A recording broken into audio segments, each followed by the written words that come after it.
Hi, mining community. Welcome back to another episode of the Dig Deep, the mining podcast. And today's guest is Chris Gerteisen, who is the Executive Director and CEO of Nova Minerals, who are a minerals explorer and developer focused on gold and lithium projects in North America. These projects include Nova Estelle Gold Project in Alaska, and the company's majority owned Snow Lakes Resources, which is a lithium project in Canada. Chris is a geologist by background with over 20 years experience managing advanced, complex and challenging resource projects across North America, Australia and Asia. And he's worked for the likes of Newmont, Oxiana and Pan Aust. So he's got a good pedigree behind him.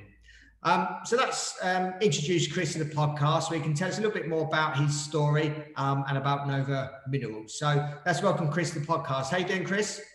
Hi, Rob. Good to see you today. Thanks for having us. Really appreciate it. Yeah, no worries. Appreciate your time as well. So wondered if you can give our audience a little bit of background about yourself. Obviously, I've just mentioned a few companies that you work for and a few countries and continents that you've worked in. So I just wondered if you can give our audience a more overview of your background so people know who you are, what you've done in the past, and maybe even something that people out there may not know about you. Right. Yeah, sure. Absolutely. Actually that what you just mentioned there, I heard the word 20 years. The years are flying, Rob. It's actually closer to 30 years now. So anyway, but yeah, as you said, I'm an economic geologist and I'm actually from Alaska. This is where I'm from. This is my home here, which is ideal here now for the Estelle Gold Project, which is right in my backyard.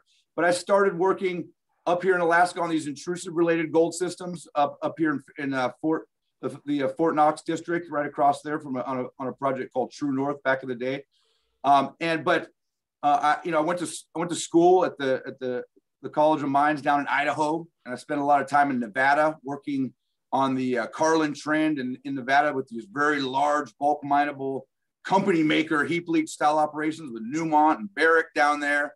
And then after that, I went over to, I spent a lot of time in Australia, right? Actually, I went to school there again with a master's degree at the Western Australia School of Mines.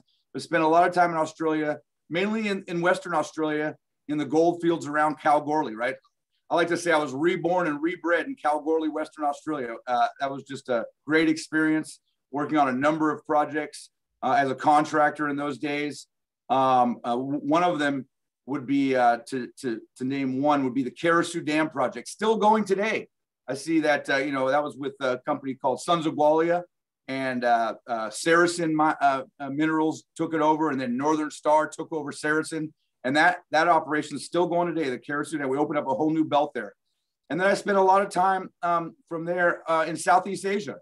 We're talking about Indonesia. That's the Batu Hijau porphyry copper gold deposit with Newmont. And a lot of time in Laos and Thailand.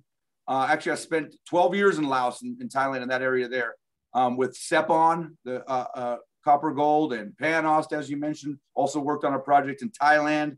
And, the reason I spent so much time, it was one of those deals where, you get that, okay, come over for 6 months, do a job. 12 years later, right? I get out of there. But, that's where I met my wife. So, one of those deals, right? So, and we're still together. But the opportunity, and we got 4 kids, but the opportunity came up at the end of those 12 years. I was just, ready to come on home and get back to Alaska, get back to my family here. And the opportunity came up to do a full circle and come back to Alaska and with my Australian contacts and connections and this and that. I hooked up with Nova Minerals, which is perfect because, as I said, the Estelle Gold Project's right here in my backyard, and that's what we're pushing forward. So my specialty or my niche has really kind of gone towards taking projects from that resource stage and moving them into development.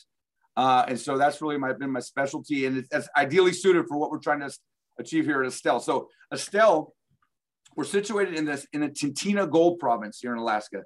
Now, this has been one of the most prolific belts in recent times, over 200 million ounces of discoveries and production here in the last few decades. To name a few other projects that you might have heard of was the Fort Knox Kinross up there in Fairbanks. On the Yukon side, Victoria Gold, the Dublin Gulch project. Pogo, Northern Star is here in the belt. Also Donlin Creek, that's the Nova Gold Barrick deposit, 40 million ounces there. So 10 million plus ounce deposits, not uncommon in our neighborhood here. And that's what we're on to. It's still, you know, this belt, this is where the Alaska gold rushes happened, Rob, right? This is where the Klondike and all these Alaska gold rushes. Now we know where all that gold came from. And so this is the second or the third or the fourth or whatever it is now, Alaskan gold rush that's happening. And certainly in this rush and what that's happening now, Nova Minerals is certainly a first mover there, right? So the Estelle Gold Project sits right on the end of that Tintina, right on the kind of western and southern side of that Tintina gold province. And what we have out there is 324 square kilometers of claims. And you know, our work started in earnest back in 2019, where that was our maiden drill program and our maiden resource came out, where we defined it. It met and went way beyond even our expectations at that stage, where we defined a maiden resource of 2.5 million ounces in 2019.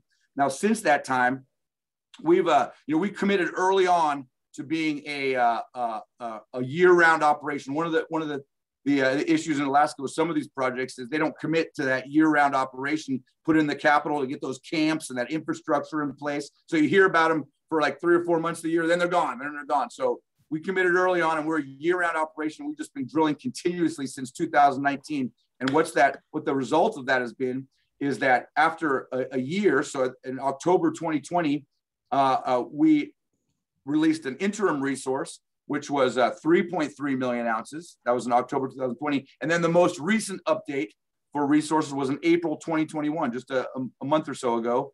And our resource now stands at 4.7 million ounces, right?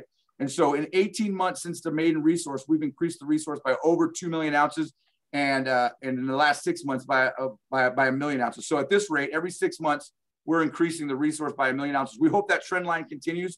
It certainly looks very promising with, as I said, the drilling is going on right now. The rocks that we're pulling out are looking very good. And so we're on the trajectory here. This year I got 4 rigs going, as opposed to last year, we only had 2 rigs. And so we're really ramping things up because we're on the fast track to production here, right? At our Korbel deposit, what our main focus has been, and what I'm talking about where this resource is the Korbel deposit. This represents only 2% of our total land holding out here. Across the claims, that 324 square kilometer claim block, there's another 15 prospects at various stages of advancement. And we're really unlocking the district here. And so we got a pipeline of projects that we're advancing. So the next cab off the rank, which is the RPM prospect. This sits about 20 miles along mineralized strike from the Korbel prospect, from the Korbel deposit. And I say mineralized strike because as you fly from Korbel south to RPM, at 20 miles there, not much vegetation. When you look down there, there's just color anomalies screaming back at you. Some of these are named, prospect named, T5, the Stony Vein, a Train, a Shoe Shine. These are some of the names you might see in our news flow. But all these unnamed prospects will be advancing as well. I got geological teams ready to go in July here to go down there, start advancing some of these prospects and start naming and identifying new prospects. But RPM, that sits 20 miles to the south of Korbel, next cab off the rank, I have a drill pad there ready to go. The rig is mobilizing as we speak. And what we have there is an existing drill hole, 120 meters at over a gram, and rock chip sampling, which we did last year. At the end of last year, 9 to 10 ounces per ton in those rock chips, right? And we identified a new zone there as well. So we'll be drilling up to 5,000 to 10,000 meters here with this drill program at RPM, starting in the coming week or so. And what this will do then, we'll release a maiden resource on RPM later this year as well. So this will add serious depth to the Estelle Gold Project. Now that'll open up another deposit. Now we'll have 2 deposits, which will be advancing as the year and years progress, right? So I don't even want to speculate yet how many millions of ounces at RPM, but it's looking very exciting. And so look for that maiden resource later in the year. Now at Korbel, that's our flagship deposit here at the Estelle Gold Project. We're at the status now. So this resource will be a key component to the upcoming scoping study that we'll be releasing here in the coming months. So this will be the first look, presenting to the market some kind of viable project, what the parameters are around a viable project, the scoping study we're coming out with.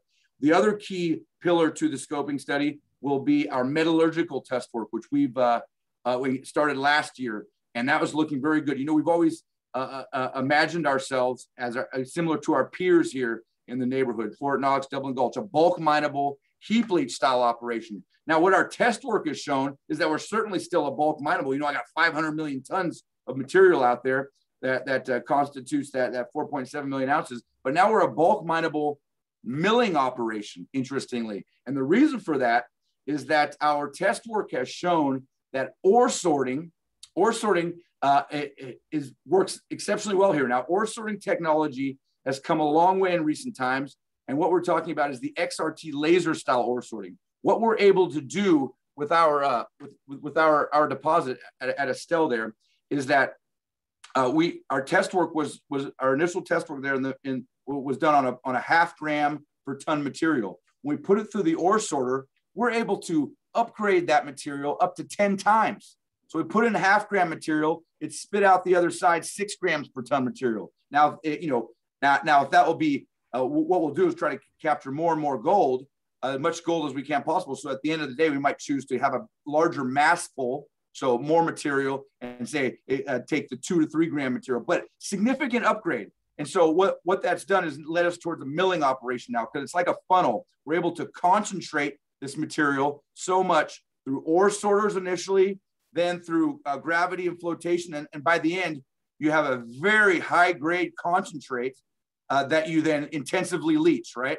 And so, that actually goes through the back end leaching circuit. So that's where the flow sheet is taking us. We recently had a news release just a few weeks ago that's showing that flow sheet and kind of the direction that we're taking with that. Very, very, very exciting, because like I said, it's bulk mineable. I have 500 million tons. These are some of the most profitable mines in the world. These relatively, global, and when you look at the global resource, relatively lower grade bulk mineable plays here, right? So we're talking about 20, 30-year mine life on these things. 10 million ounces are not uncommon for these type of deposits, right from the surface, on the surface. Very low strip ratio, approaching zero. The open pit, of course. And so the economics around that allow you to mine at such a low cutoff grade and very economic, very, very good. And so we intend to show that initial look, that type of scenario in the upcoming study that we're doing. And so it's a very, very, very, very exciting days ahead for us this year and beyond. As I said, we're a year-round operation. Now, being a year-round operation, the other thing about these projects, in any remote project, is of course infrastructure, right? Access and power. So in that realm, we have power. We have many options, many very good options. I mentioned Donlin Creek out to the west of us. They have a pipeline that they plan to build that'll pass about 5 miles to the north of us, a gas pipeline. So we'll be able to tap into that potentially. We're talking with them about that. Also, there's a coal project just to the on the way to the project to the east of us, and so very low power there. Potentially, they're kind of moving into feasibility study now, so that's potential. We've looked at renewables. I don't think to power the whole mine, that's some of the water or the wind and solar doesn't look too feasible out here in Alaska environment. Anyway, maybe the camp we can do some hydro there, put a turbine in the river that runs next to the camp. But in terms of renewables, geothermal just to the south of us, right at the Mount Spur geothermal field. Those companies, a couple of companies there, are really progressing things there. But we've been in discussions with them, so that's potential, some geothermal power. And also we looked at the typical diesel. We've also looked at ammonia for hydrogen fuel cells. That's really coming into its own right. That technology is really advancing. So lots of options there in terms of power. Now access, what we have now is, so we're remote side. We're 100 miles from about 80 miles from Anchorage, 100 miles from where I'm sitting here. And we have a beautiful piece of infrastructure there. Our airstrip, 4,000 foot plus airstrip. We can bring in large aircraft, a DC-3, another one we call the CASA there, one of these rear cargo doors. So that's how we service the project, bring in freight and larger freight in the summer and winter time. We have all the equipment out there to keep that strip cleared.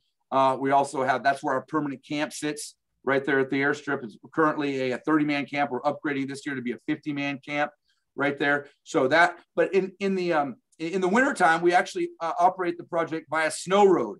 So very common in this part of the world, snow road. In fact, a number of projects constructed and operate their mines only on snow road, right? Over in Canada, I'm thinking the Coffee Project is one of them.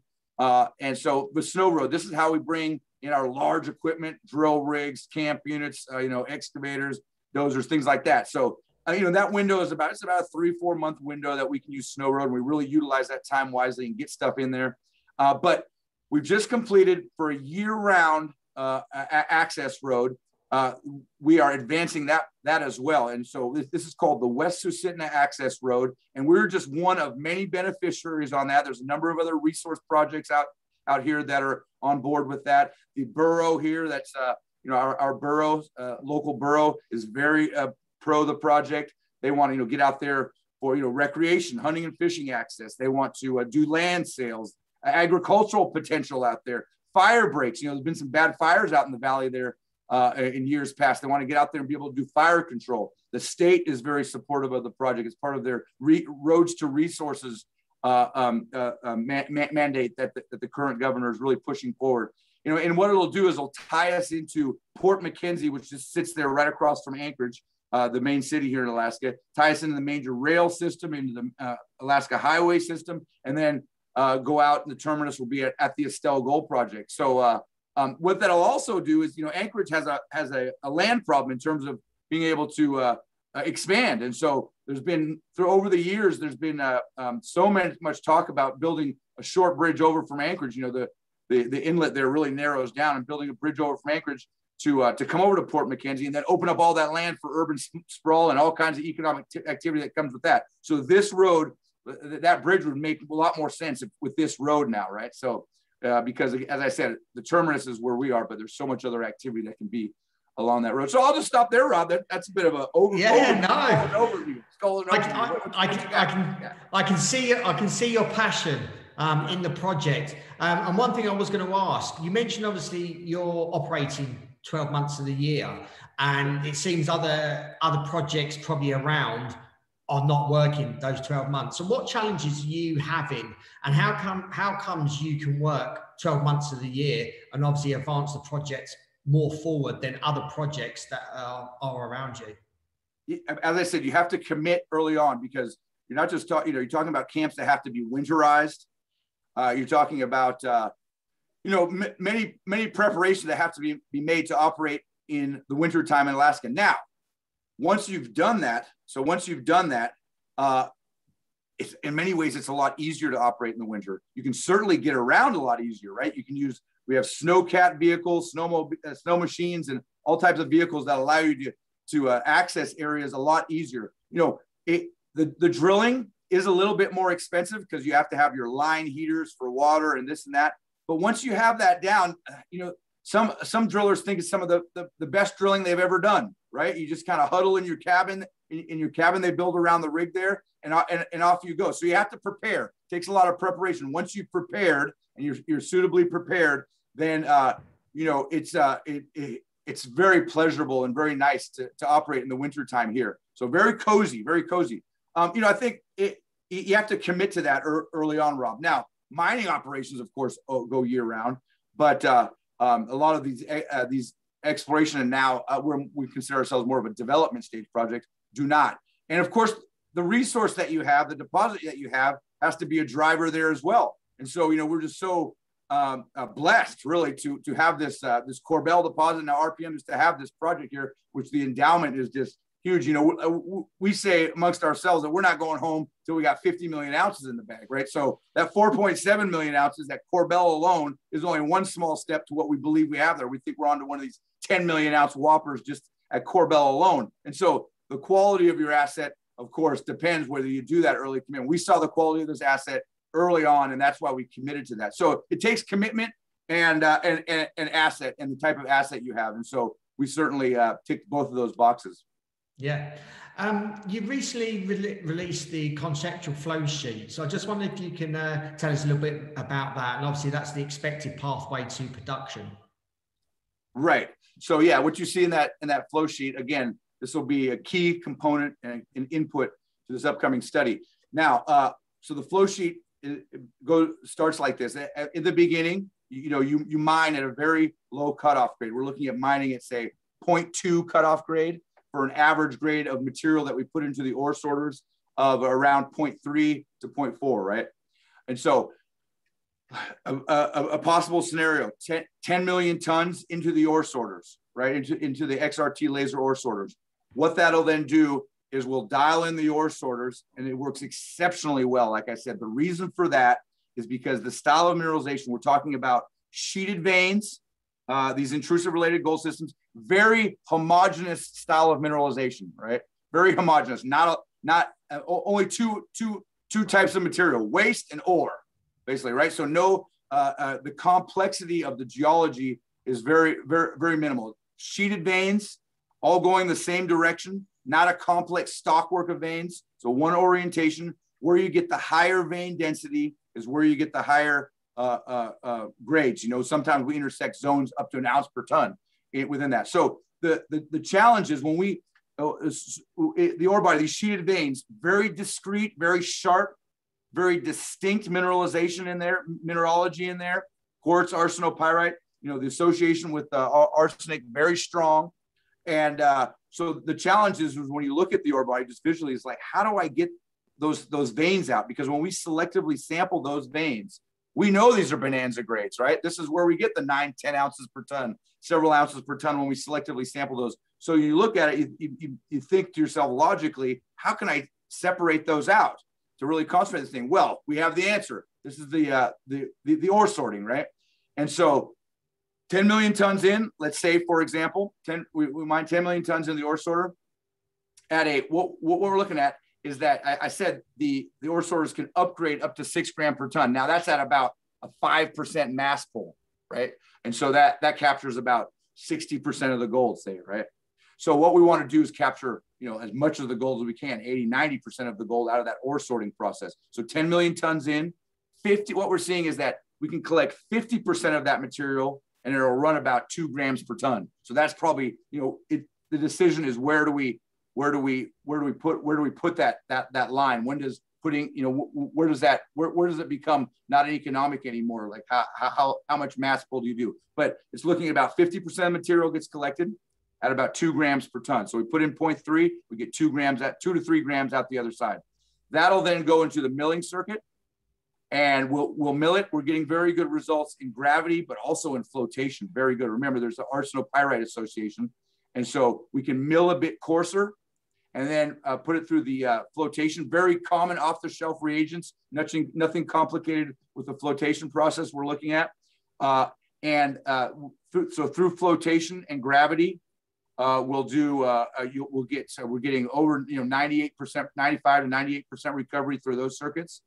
And then you concentrate that. So that's another concentrate. So now you've really brought it down to about 5% of the total material. That 10 million tons has come down to, say, 500,000 tons, 5 to 10% of the material. But that material is running extremely high grade. We're talking about 12 to 15 grams per ton of that concentrate, which then goes into an intensive leach. Because of the amount of material you're talking about is so little, is much less than that original 10 million tons you mine. You can intensively really hit it hard with a very strong leach. And so the cost would not blow out because it's such a limited amount of material, but very high grade concentrate. And then from that, we get up to 95% recovery. Still honing in those numbers, and a bit of test work still going on, but that'll all be released in the study. So that makes for a very, that makes for a profitable operation. And that's what we intend to start showing here this year. Yes, certainly. Your latest resource update in April 2021, so only a few months ago, included drilling to the end of 2020, which showed Korbel Main more than doubled in 18 months. Your drilling has obviously continued non-stop since then, with obviously results pending. Do you think it will sort of grow further? Oh, yeah. So the deposit remains, the answer there is a very strong, resounding yes. So the deposit remains wide open, wide open, especially along strike and to the west, right, and down and down dip. So, the dilemma here, Rob, is like where do you? This thing just remains wide open. How long do you drill? I could drill for the next 2 years, 3 years, 5 years, 5 million ounces, 10 million ounces. Where does this end? So we're an aspiring gold producer. We want to be the next low-cost gold producer in Alaska. That's our objective. That's our strategy. And, we're not here to play the market or be a lifestyle company. We want to be an aspiring gold producer. So hence, we're really very aggressive on this path to production and really on the fast track. Now, yes, it'll grow larger. So we're drilling now. There's more results coming out in the coming weeks as well. In fact, I just saw some preliminary results this morning. So those will be released very shortly from the ongoing drilling since 2021. So one of the reasons why we haven't had a lot of results coming out is because on site, we're always looking to cut costs. We take all of our samples, so 10 kilos per sample, and we send it off site to the commercial labs to prep it and to analyze it. What we've done is we're talking about committing to infrastructure. We're putting an on-site prep lab so that we can reduce that 10 kilos that we send off site per sample down to 250 grams. So what that'll do will obviously save a lot on freight costs, but also we've had issues last year with these commercial labs are just swamped with work. Some of our results, the turnaround time was 4 to 5 months, Rob, right? 4 to 5 months, if you can believe it. And so doing that on-site prep ourselves will alleviate some of these turnaround times. It'll be weeks, not months now. That's probably the biggest thing. And so, yes, and that's what you'll start to see, that the resource will absolutely continue to increase at this rate. As I said, the 4.7 million ounces is only a small step to what we believe we have at Korbel, 10 million ounces at least. We believe we're onto one of these things. Along Korbel Main, this deposit at Korbel is what we call Korbel Main, right? So we're currently drilling infill drilling to get some of these resources proved up into the measured and indicated categories. And also we're drilling step out. So to the southeast, that's was one of our better higher grade zones. We believe this is where a starter pit will be. We're stepping out there, hundreds of meters. The current strike length of the deposit is 1.8 kilometers. That's the current strike length. And so we plan to extend that well beyond 2 kilometers with this year's drilling. But also that's Korbel Main deposit. The Korbel Valley system is much larger than that. There's a number of other anomalies, which, Korbel Main constitutes what we initially called Block A and Block B. These are geophysical anomalies, IP chargeability, one of the best tools that we've used for targeting. And so Block A and Block B converged with our drilling to become Korbel Main. Now, throughout the Korbel Valley, there's other anomalies. Block C, Block D, the Isabella block to the north, the U Beauty block to the south and moving to the southwest, Cathedral off to the west of Korbel Main. So all of these potentially at the end of the day will converge into a much larger system, right? So the Korbel Valley has huge potential just in its own right. And right now, currently, there's 3 drill rigs there, 2 diamond rigs and 1 RC rig in the Korbel Valley. And then the 3rd rig is going to RPM. And we discussed that previously. That'll add to the resource inventory as well. So at Korbel, it'll grow. And we have a planned, in addition to that maiden resource at RPM that we'll have coming out later this year, we'll have another resource update for Korbel coming out later this year as well, incorporating all this drilling we've been doing since the end of 2020. So yeah, definitely look for that for Korbel to grow, as well as putting at RPM in the resource inventory as well. Yeah, I wonder if you can just give us an overview of the drilling that's planned for all of obviously those areas, Isabella, U Beauty, Cathedral, and some of the other targets throughout the Korbel Valley. Right, so we'll continue to expand Korbel Main, right? And we have drilling planned at so 1 rig on infill, one rig on step out at Korbel Main. You got to go with what you got and keep expanding that. But also we have drill pads ready to go at Cathedral. The Cathedral prospect has we did rock sampling there as well at the end of last year, several ounces per ton. Very strong color anomaly, very close to Korbel Main. We believe Cathedral could be the actual core feeder of the Korbel Valley mineralized system. And so we'll be drilling that this year there. So that'll be Korbel Valley. Also drilling at RPM, as I said, 5 to 10,000 meters. And then I need to get another drill rig. Drill rigs are hard to come by, but I'm already in talks with our drilling company to source another drill rig potentially for this year. But it's such a long lead time. Even if I get it next year, I'll be pretty happy. But we have plans on the card looking forward to get another drill rig. Just don't have enough rigs to hit this thing. So, but then, there's that. But then of course, we'll get those geological teams on the ground to start advancing these other projects to drill ready stage. So that'll start in July, that work, do the rock sampling, the rock chip sampling, the mapping, to start advancing some of these others that I mentioned. And so those will be drill ready for next year. So at Korbel, up to 50,000 meters of drilling this year, because we'll advance from this study, the scoping study we're doing now, that'll be released in the coming months. We're just going straight into PFS, Rob, right? Straight into PFS. Our schedule is scoping study this year, continue drilling nonstop into the foreseeable future. 2022, 2023 PFS, 2023, 2024, our feasibility study, some kind of decision to mine by 2023, 2024, and 2024, 2025. And we'd like to be digging up the first first gold pour by 2025, 2026. Certainly aggressive, but at this rate, we're on to that. One of the main issues you always have to look at is permitting, right? And so what we think is we're up in the Alpine territory there in a nice valley. They're very contained, actually, very good for containing water and environmental reasons and water control.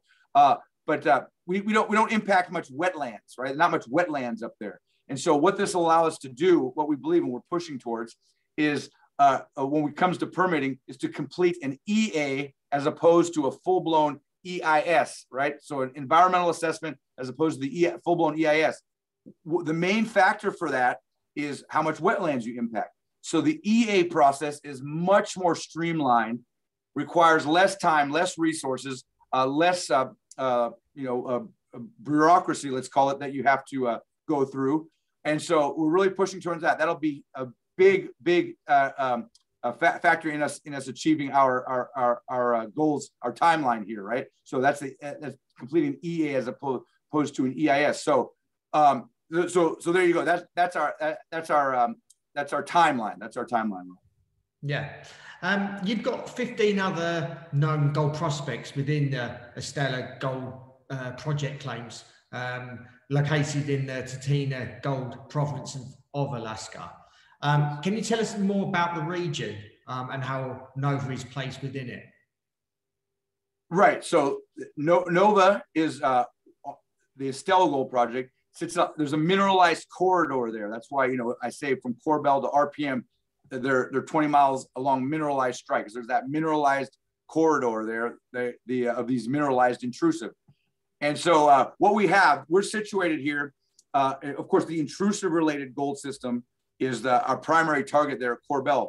But to the south of us is an epithermal style project. It's called the Terra Gold Project. A couple million ounces there. These epithermal style deposits are very high grade, very, very high grade, hundreds of grams per ton in some of these samples. And we believe that style of mineralization is overprinting what we have at the intrusive related system at RPM, which is why we see those much higher grades down there when we do the sampling. Like I said, 9 to 10 ounces per ton and 120 meters at over a gram, and the drilling will be following up. So that's to the south. So we have the intrusive related gold system primarily in our across our claims in our district, but an epithermal style system overprinting to the south. And then to the west of us, to the east of us, is a very large porphyry copper gold project called the Whistler Project, right?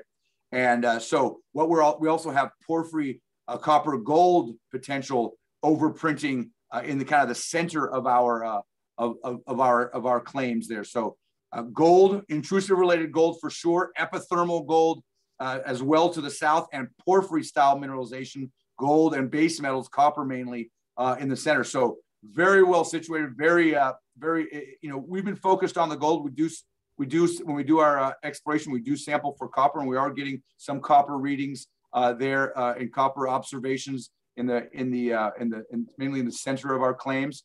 But so there's more than just gold. We're focused on the gold right now with Korbel and RPM happening. But certainly as the years progress and we continue our exploration, we'll be on the lookout for other commodities. Yeah.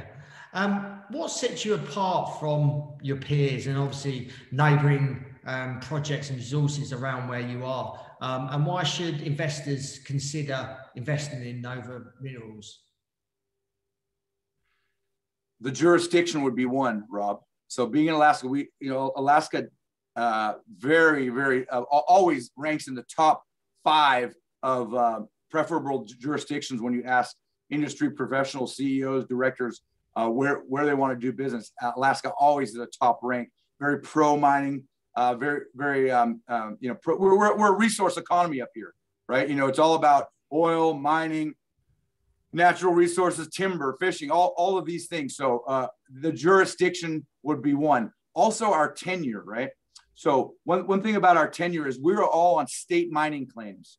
We don't have federal mining claims. We don't have native title or a native corporation land. In Alaska, you don't have native title issues as you do in Canada and Australia. Just to be clear there, we had the Native Title Corporation Act, which was already settled back in the 60s, which is, all that land's already been allocated. So there's no native title as such, just for your listeners to know, in Alaska. But we're not on native corporation land. We're not on federal land. We're on state land. And what that means is that, I talked about the EA process. What that means is we deal mainly with state authorities, and with the pro mining jurisdiction, it's certainly a more streamlined, relatively more straightforward to navigate that type of permitting, a very supportive regime. So that would be one. The other thing is, I think the value, there's near term and medium and long term value here. Certainly in the short term, there's been just with all gold stocks, a bit of a kind of a hiatus. The stocks are a bit flat. I think there's a near term opportunity here, especially with all this news flow we're coming out. There'll be a re-rate in Nova. We got the flow sheet, the studies coming up.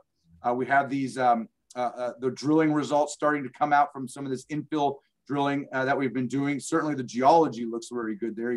We'll see what the results are. We have the resource, the maiden resource coming out for RPM, another resource update for the Korbel deposit, some of these other projects across the claims to be advanced. All that new flow coming out here in the near term, this, within the coming weeks and months this term. So re-rate, that's a re-rate coming in a near-term opportunity. Medium to longer term, look at the upside here at Estelle. 4.7 million ounces at Korbel alone, RPM coming online, advancing these other prospects, unlocking a district. We're at a district scale here. So the upside into the future, there's no, sky's the limit, basically. And so that would be some of the reasons why our resource, we're very undervalued compared to some of our peers. Our resources are valued at $50 per ounce, or just $50 per ounce. Some of our peers are over $100 per ounce. So there's an opportunity there, and we think this next move in the shares will definitely you'll start to see that valuation move up, to start to move up. We're one of the lowest cost drillers. Our discovery cost right now, we just did it the other day, is about $3 per discovery ounce. Anything less than 10 in the industry is just exceptional, Rob. So we managed to keep those costs.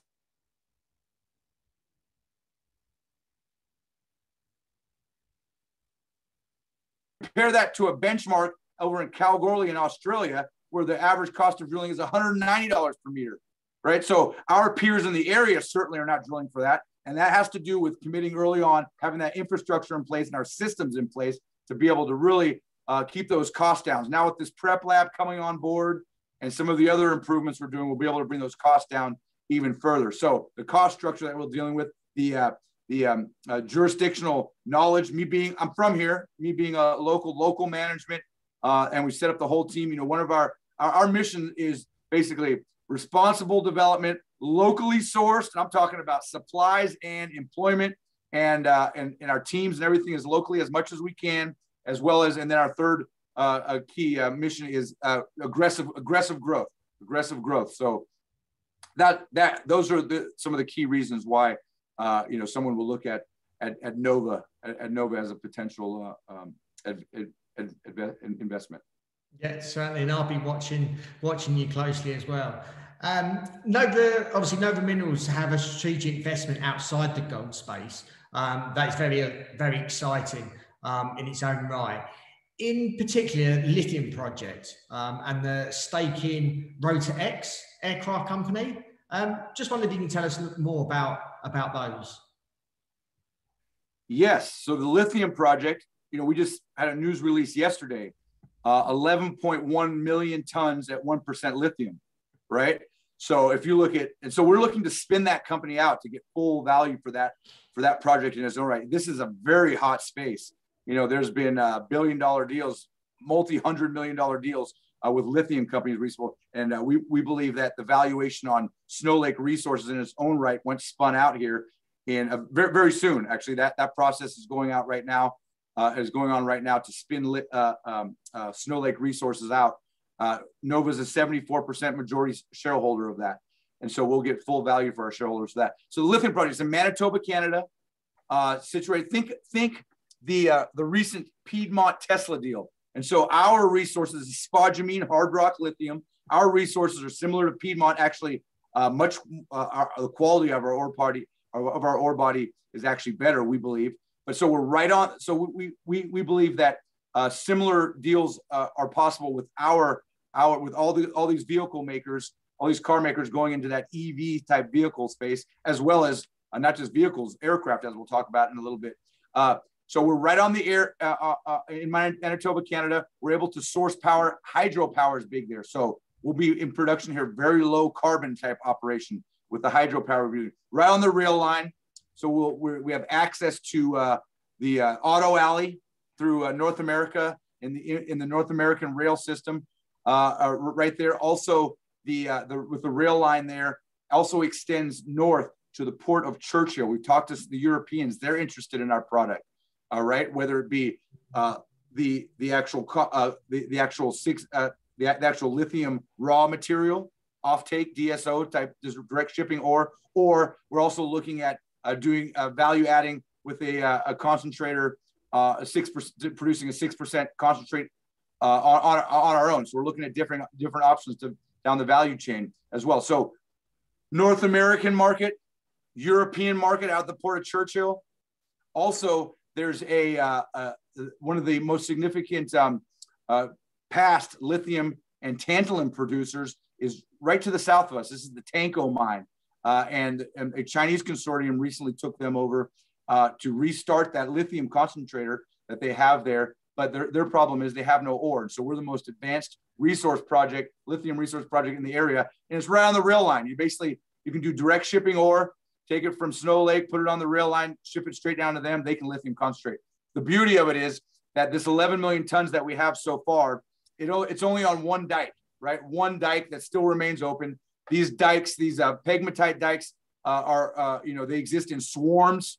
So we already know of 2 or 3 other dikes right nearby that dike. We have the TBL1 dike that we have the resource. We have TBL2, TBL3 already identified with some already identified. So that'll add to the resource. There's a number of other dike systems, the Sherritt-Gordon dike system on the property and others that we're looking into. So the upside at Snow Lake is very large as well. We believe at the end of the day, once we commit more drilling after this listing, 20-30 million tons of lithium out there. And so we have the resources to be able to supply all those markets that I mentioned: North America, Europe, the Tanko mine potentially, and have value adding down the chain that we do ourselves, whether it's a lithium concentrator or down the line even more to hydroxide type production. Looking at all of that. And so that's very exciting for us.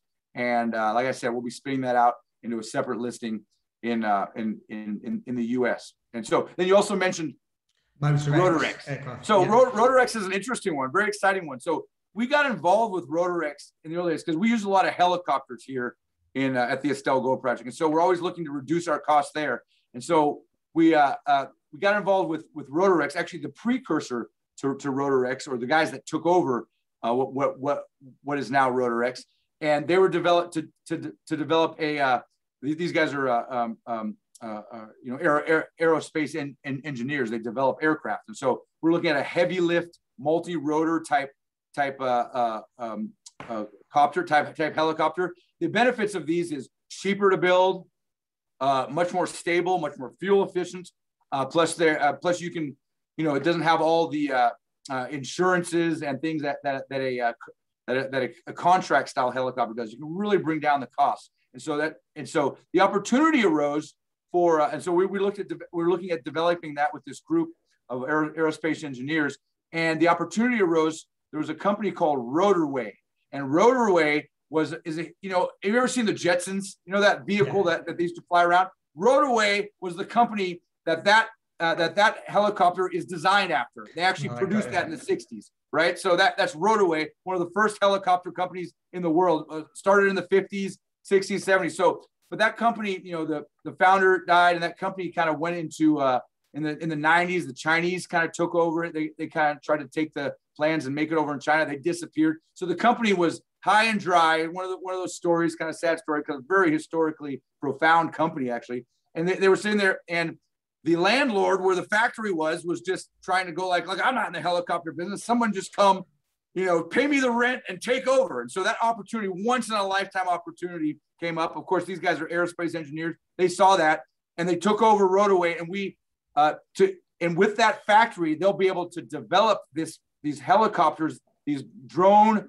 They can be autonomous as well as manned.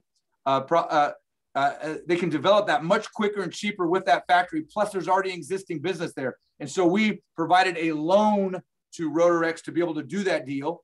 And that loan will start to get paid back next year's plus interest. So we're out of no money basically. And we got that 9.9% stake interest in RotorX. Now they are set. So they really fired things up in December last year. They already have an existing business. They'll be doing up to 10 million. These helicopters are all over the world. The existing helicopter, the RotorX A600, right? You can go to their website. And so they're ranchers, and in those in Australia, there's thousands of them across the world. So they already have a parts business. So they started up the parts business. They're selling 1, 2, 3, sometimes 3 helicopters of these a week. So the sales, looking at revenue, will be $10 million this year. And then progressing, the 3-year forecast is up to $40 million coming out once these heavy lift drones are developed. And there's a big air show coming up in July where we'll be rolling out. They'll be rolling out the transporter, these larger aircraft, as well as both the transporter and the existing helicopter will be moving, having an EV version, right? So having an electric version. This is very important. This has been a very, very big, exciting space as well. Some of these deals for these electric aircraft have been multi-billion-dollar deals as well. Jovi's one, Volocopter's one.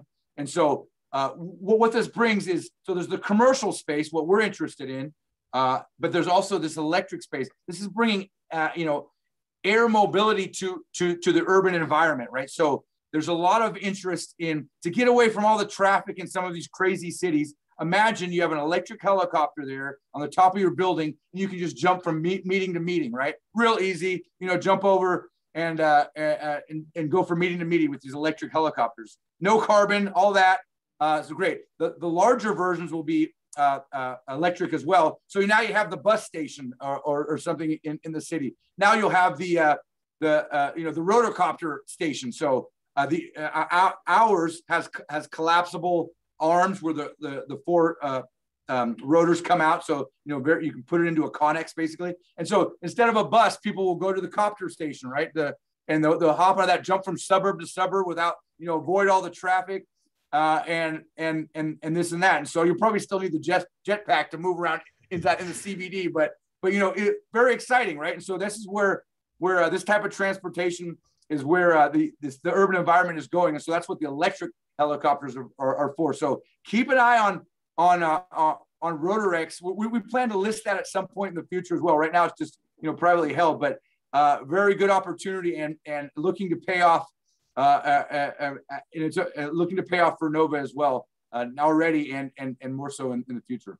Really exciting one. I'm just picturing myself getting in one of those and moving from building to building. And yeah, right.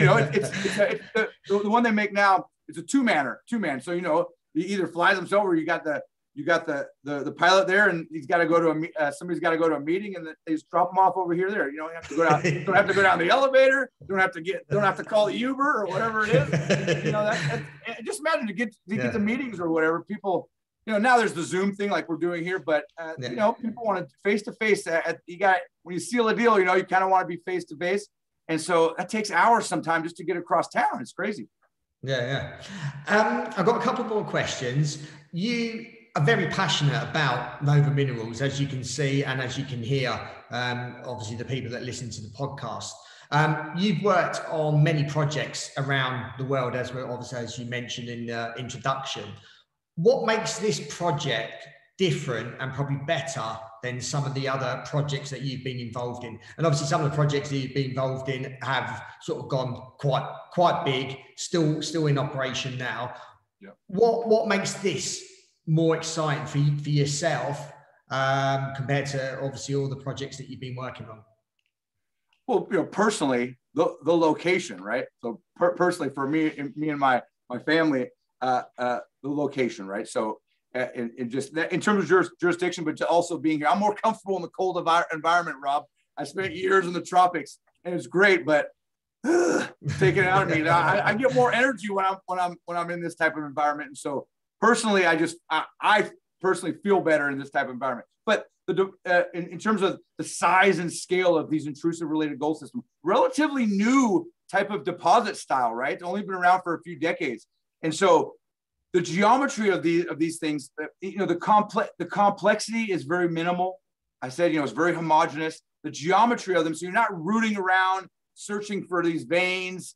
Look around. The geometry is like a big blob. It's like a ellipsoid shape, right? You know, and so when you come to mine it, it's not as complex. The grade control is more simple.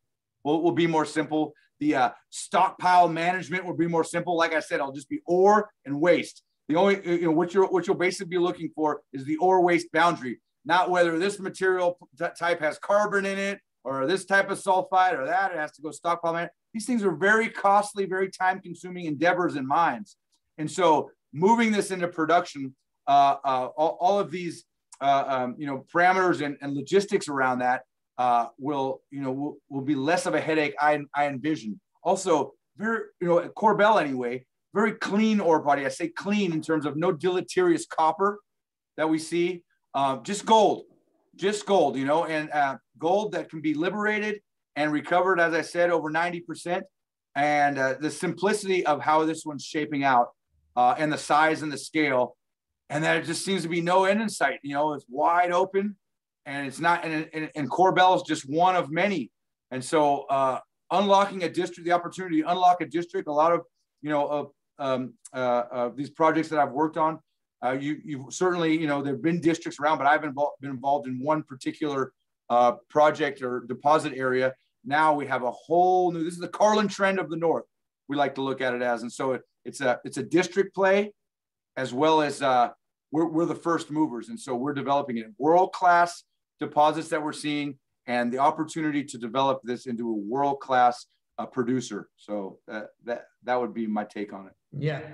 And as a conclusion, I just wanted to conclude on Nova Minerals and obviously the outlook for the company over, I suppose, the short to medium term. Right. So, you know, as we said, Rob, I've stopped giving any investment advice, but I think we can all agree that the financial system and the economics in the world is a bit chaotic, to say the least. So this could be, you know, one of the last chances to get some cheap gold. Gold's been money for 5,000 years, and it will continue to be money. And so certainly to secure your wealth, gold would you know, could be something to look at. The way to leverage yourself against that to that is to look at companies like Nova Minerals. I think I've laid out today, hope I've laid out today, a very good opportunity to be able to do that. And so Nova Minerals is just getting started. The best is yet to come. We've, in such a short period of time, we've increased our resources. Like I said, at this rate, every 6 months, increasing the resource by 1 million ounces. We believe that trend line will continue now with RPM and another deposit coming on board. We believe that will continue. So one small step to 10 million ounces in the medium term, and then beyond that, the sky's the limit. So, and the strategic investments we talked about, there's going to be big value coming out of the lithium with everything moving towards the EV, and also some of these other strategic investments we looked at. So we're a gold company primarily, but we're more than that. And put us on your radar and join us on this. Join us on this journey to on the path to production here, with a world-class project. Yes, certainly. You definitely gave a compelling story there, and I'll certainly be watching your journey as well. So if our audience wants to, or audience listens to the podcast, or those that are watching on the YouTube channel, if they want to get in contact with you, how can they go about doing that? Are you on any social media platforms, etc.? We are. So I don't personally run that, but we do have social media. Our executive director, Louis Simmons, usually so yeah, you'll just go to Nova Minerals and you'll see it. I'm not a big social media user myself, so I don't know. You go to Twitter, or I think you just type in Nova Minerals. We're on all of them. He does them all. So I do know that. And to get in contact with us, and we'll direct it in the right direction. It's just info@novaminerals.com.au. That's an email. And so those will be directed to the appropriate, whatever the question entails. And I try to do, this is another reason how I communicate. This is another way I communicate. These type of podcasts, Rob, and I really appreciate you having us. And now you know about Alaska, and now you got a reason to come up. So come on up. We'd be glad to have you. Certainly. And I can use one of your helicopters to get me there. Absolutely, for sure. I'm not sure if they'll be able to fly from the UK to Alaska, but you got to do a few hops, but you'll get here. Yeah. Chris, really appreciate you giving the audience a story about, obviously, Nova Minerals. It's certainly, like I said, a compelling story, an exciting adventure as well. You're passionate about the project. And what a scale of a project that you can develop this resource into. So I wish you well in the future. Maybe you can come on to the podcast next year and give us an update. And for those that are listening to the podcast, appreciate if you can share this episode amongst friends, family, etc., especially if you're in Alaska or even the Canadian region, but anywhere across the world, to obviously understand and hear more about what Nova Minerals are doing. Those that are watching on the YouTube channel, I appreciate if you can share and like below. And even if you are listening to this on the podcast, why don't you hop over to the YouTube channel so you can actually watch this on video, because Chris has actually got a nice background of Nova Minerals logo plus one of his drill rigs. So yeah, appreciate it. And he's pointing at it now. So yeah, have a look at the YouTube channel as well. I really appreciate that. So Chris, thank you for giving us an overview of Nova Minerals. And audience, I hope you enjoy listening to this episode. I certainly got a lot from it, and look forward to the exciting journey that Nova Minerals is on. So until next time, happy mining.